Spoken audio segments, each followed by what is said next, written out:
കൂടുതൽ വാർത്തകളും വീഡിയോകളും കാണാൻ ഈ ചാനൽ സബ്സ്ക്രൈബ് ചെയ്യുക. കൂടെ ബെൽ ബട്ടൺ അമർത്തുക. Please subscribe our channel. നമസ്കാരം. എല്ലാ മാന്യ ജ്യോതിഷ വിശ്വാസികൾക്കും ജ്യോതിഷ പ്രേമികൾക്കും എൻ്റെ ഈ ചെറിയ എപ്പിസോഡിലേക്ക് സ്വാഗതം. നമ്മളിവിടെ പറയുന്നത് ചില നക്ഷത്രക്കാർ എന്തൊക്കെ കാര്യത്തിനിറങ്ങിയാലും തടസ്സമായിരിക്കും. ഇല്ലേ? നിങ്ങളൊന്ന് ആലോചിച്ച് നോക്കി. ചിലപ്പോൾ നിങ്ങളായിരിക്കാം.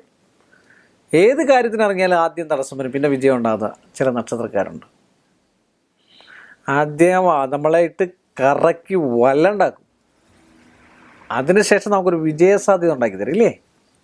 കേസ്, വഴക്ക്, വക്കാണം, കർമ്മരംഗം, തൊഴിൽ സ്ഥാനം, ജോലി, സർക്കാർ ജോലി, പ്രമോഷൻ, ഇതിലൊക്കെ ഇട്ട് നമ്മളെ കറക്കും, അവസാനം വിജയവും തരും. അങ്ങനെയുള്ളൊരു നക്ഷത്രത്തിൽപ്പെട്ട ഒരു നക്ഷത്രമാണ് തിരുവോണ നക്ഷത്രം. കറക്കി കറക്കി ഏറ്റവും കൂടിയ അവസാനം കൊണ്ട് എത്തിക്കും, സാധനം സാഫല്യത്തിൽ വരുത്തും. ഉത്രാട നക്ഷത്രം അങ്ങനെയുള്ള നക്ഷത്രത്തിൽപ്പെട്ട ഒരു നക്ഷത്രമാണ്. അതുപോലെ മൂല നക്ഷത്രം അങ്ങനെയുള്ള നക്ഷത്രത്തിൽപ്പെട്ടതാണ്. അനിഴ നക്ഷത്രം അങ്ങനെയുള്ള നക്ഷത്രത്തിൽപ്പെട്ടതാണ്. അതുപോലെ ചിത്തിര നക്ഷത്രം അങ്ങനെ നക്ഷത്രത്തിൽപ്പെട്ടതാണ്. വിശാഖ നക്ഷത്രം അങ്ങനെയുള്ള നക്ഷത്രത്തിൽപ്പെട്ടതാണ്. തിരുവാതിര നക്ഷത്രം അങ്ങനെയുള്ള നക്ഷത്രത്തിൽപ്പെട്ടതാണ്. ഭരണി നക്ഷത്രം അങ്ങനെയുള്ള നക്ഷത്രത്തിൽപ്പെട്ടതാണ്. അശ്വതി നക്ഷത്രം, ഇത്രയും നക്ഷത്രക്കാർ. പിന്നെ ഗ്രഹനില അനുസരിച്ചുകൂടെ നോക്കണം. തടസ്സം, 6-ാം ഭാവം. തടസ്സങ്ങൾ വരുന്ന 6, 8, 12 ഭാവങ്ങളുണ്ടാണ്. ആ ഗ്രഹനിലയിൽ 6, 8, 12 ഭാവങ്ങൾ എങ്ങനെ നിൽക്കുന്നു അതനുസരിച്ചായിരിക്കും അവരുടെ ജീവിത വിജയവും തടസ്സങ്ങളും വന്നു പോകുന്നതും വരുന്നതും.